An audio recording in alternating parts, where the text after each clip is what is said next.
আমি গত সপ্তাহে জুমায় বলেছিলাম যে রমজানে ইফতার করাইলে কি পরিমাণ সওয়াব, কি পরিমাণ ফজিলত। নবী করিম সাল্লাল্লাহু আলাইহি সাল্লাম হাদিসের মধ্যে বলেন, মান ফাত্তারা ফীহি সাইমান কানা লাহু মাগফিরাতাল লিযুনুবিহি ওয়া ইতকু রাকাবাতিহি মিনান নার। যেই ব্যক্তি রমজান মাসে অন্য কোন রোজাদারকে ইফতার করাইবে, কি করাইবে? যে ব্যক্তি রমজান মাসে অন্য কোন রোজাদারকে ইফতার করাইবে, নবী করিম সাল্লাল্লাহু আলাইহি সাল্লাম বলেন, আল্লাহ পাক রব্বুল আলামিন তার জিন্দেগীর পিছনের সমস্ত গুনাহ খাতা মাফ করে দিবেন, ওয়া ইতকু রাকাবাতিহি মিনান নার, এবং তাকে জাহান্নাম থেকে রেহাই দিবেন। কি দিবেন? জাহান্নাম থেকে রেহাই দিবেন এবং তার জিন্দেগীর পিছনের সমস্ত গুনাহ খাতা মাফ।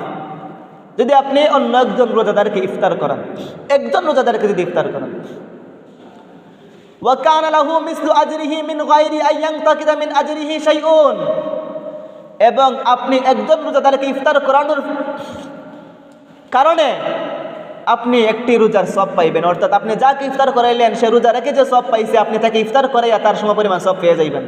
কিন্তু তার সওয়াবের মধ্যে কোনো কমতি হবে না, তার সওয়াব কমানো হবে না।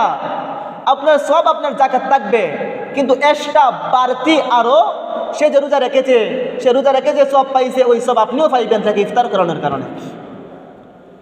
এভাবে আপনি যদি 10 জন লোককে ইফতার করান, 10 জন রোজাদারের সওয়াব, 100 জন লোককে ইফতার করাইলে 100 জন রোজাদারের সওয়াব আপনার আপন নামে আল্লাহ তাআলা অটোমেটিক দিয়ে দিবেন, শুধু ইফতার করানোর কারণে।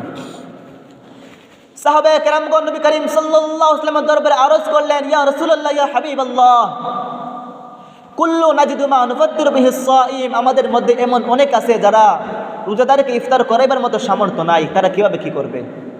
আমাদের মধ্যে এমন মানুষ আছে কিনা? নাই, আছে। যারা নিজেরা ইফতার করতে পারে না, অন্য মানুষকে কিভাবে ইফতার করাইবে, এমন মানুষ আছে। চিন্তার কারণ না, ইফতার করানো তো তত কঠিন কাজ নয়, একবারে সোজা কাজ ইফতার করানো। অন্য ব্যক্তিকে ইফতার করাইয়া আপনি আপনার জীবনের পিছনের সমস্ত গুনাহ খাতার মাফ করে নেওয়া এবং ওই রোজাদারের সমপরিমাণ সওয়াব পাওয়া খুবই সোজা, একদম সহজ একটি কাজ। দেখেন নবী কি বলেন, যখন সাহাবায়ে কেরামগণ নবী করিম সাল্লাল্লাহু আলাইহি ওয়াসাল্লামের নিকট আরজ করলেন, ইয়া রাসূলুল্লাহ, ইয়া হাবিবাল্লাহ, কুল্লু নাজিদু মা নুফাত্তিরু বিহি সাইম, আমাদের মধ্যে অনেক ব্যক্তি এমন আছে যারা রোজাদারকে ইফতার করাইতে পারবে না, সামর্থ্য নাই। ফাকাল রাসূলুল্লাহ সাল্লাল্লাহু আলাইহি ওয়াসাল্লাম, জবাবে নবী করিম সাল্লাল্লাহু আলাইহি ওয়াসাল্লাম বলেন, ইউতিল্লাহু হাযা সওয়াব মান ফাত্তারা সাইমান আলা মাজকাহি লাবানিন আও তামরাতিন আও শারবাতিন মিন মাইন। নবী করিম সাল্লাল্লাহু আলাইহি ওয়াসাল্লাম বলেন, রোজাদারকে যদি কোনো ব্যক্তি আলা মাজকাহি লাবানিন, একটু দুধ পান করায় ইফতার করায়, আও তামরাতিন, অথবা একটু খেজুর দ্বারা ইফতার করায়, আও শারবাতিন মিন মাইন, অথবা একটু পানি পান করায় ইফতার করায়, তাইলে আল্লাহ তাআলা এই ফজিলত দিয়ে দিবেন।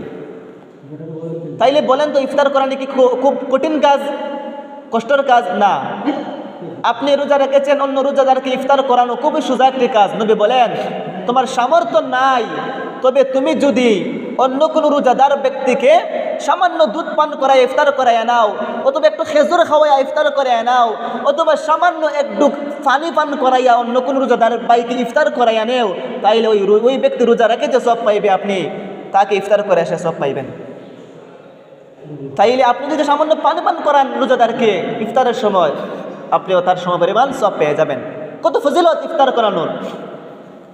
মুহতারাম হাজিরিন, ওয়ামান আশবাআ সাইমান সাকাহু আল্লাহু মিন হাউজি শারবাতাল লা ইয়াজমাউ হাত্তা ইয়াদখুলাল জান্নাহ। নবী করিম সাল্লাল্লাহু আলাইহি ওয়াসাল্লাম বলেন, আর যদি কোনো ব্যক্তি রোজাদারকে তৃপ্তি সহকারে আহার করায়, তৃপ্তি সহকারে তাকে খাওয়ায়, বক্ষণ করায়, তাইলে আল্লাহ পাক রব্বুল আলামিন মিন হাউজি শারবাতাল লা ইয়াদখুলাল জান্নাহ, এমন পানি পান করাইবেন হাউজে কাউসারের, যে জান্নাতে যাওয়ার আগ পর্যন্ত তার কোনো পিপাসা ধরবে না।